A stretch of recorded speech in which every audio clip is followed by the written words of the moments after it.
kindergartners, we are going to continue reading our book, Letters from Felix, by Annette Langen and Constance Droop. So, last time we left Felix off in Egypt. Well, he is traveling some more. So, it says, Sophie runs home fast one particularly rainy November day. When she gets in, she can't take her new rubber boots off fast enough, because there, on the hallway table, lies a crumpled envelope. She gets this envelope, and it says, Mail for Sophie, 33 Elm Road, Mansfield, Ohio, USA. Ooh, I see a giraffe and a very interesting looking man.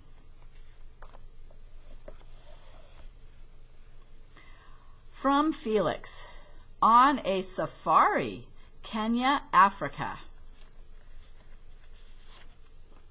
Let's read what Felix wrote to Sophie.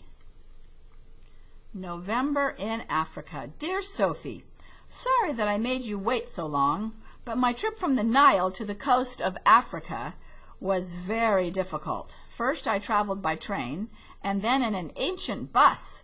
The bus rattled as though it might collapse at any moment, but the long trip was worth it.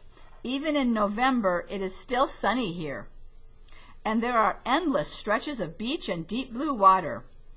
We could build the best sandcastles together here, but it's no fun for me all by myself. Do you know that I went on a real safari? I saw genuine elephants, also striped horses that are called zebras. Very far away, I spotted a lion.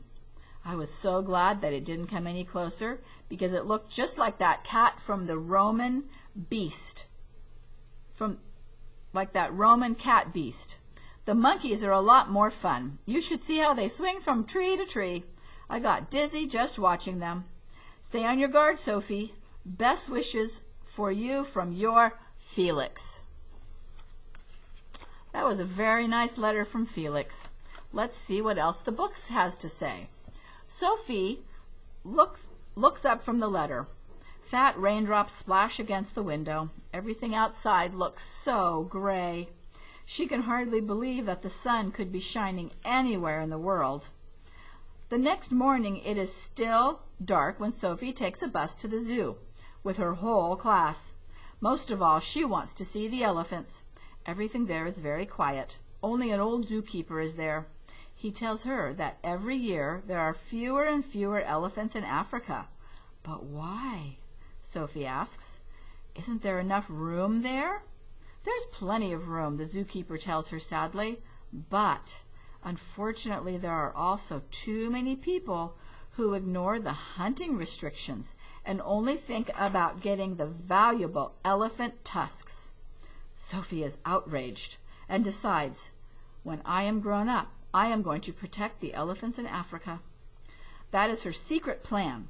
She will only tell it to Felix when he comes back home.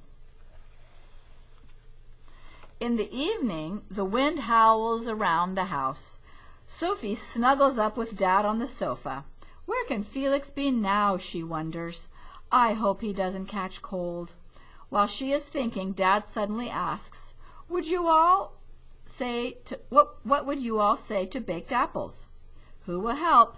Sophie stirs the vanilla sauce. Nicholas fills the hollowed apples with almonds. Lena nibbles here and there, sampling, she calls it. As the apple sizzles in the oven, Mom asks mysteriously, can you guess who's coming to visit for Christmas? Tell us who, the children chorus. Mom stretches out the mystery, staring at them slyly, and at last tells them Aunt Ida is coming. Sophie and her brothers and sisters are thrilled. Aunt Ida has been traveling all over the world.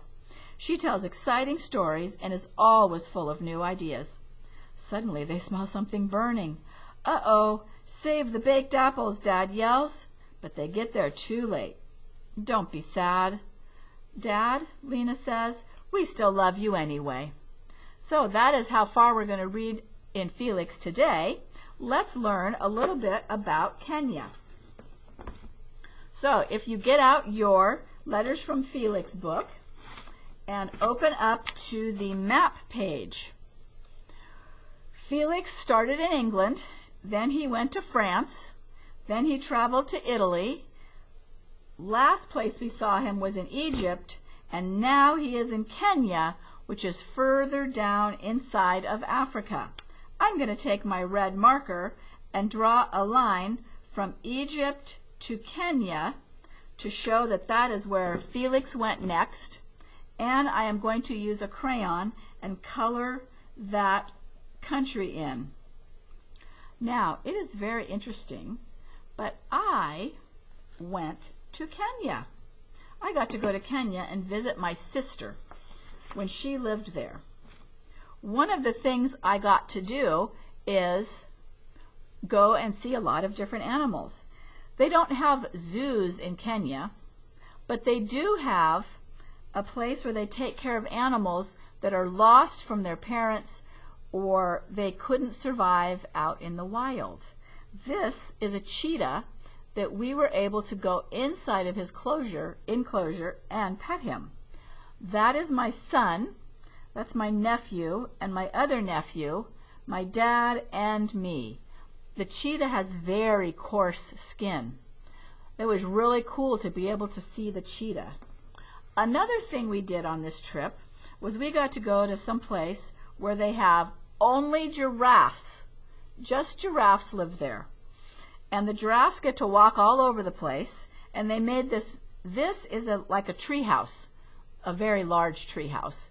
And people can walk up there, so now we are the same height as the giraffes. And one thing that I got was a giraffe kiss.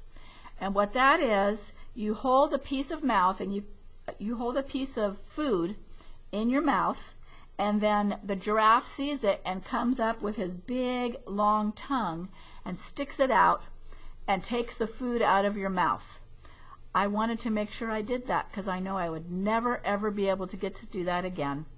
It was very slobbery, and he got the food right out of my mouth, and I hardly knew that his tongue was in my mouth. So the next thing we're going to do is color the Kenyan flag in your book. This is what the Kenyan flag looks like.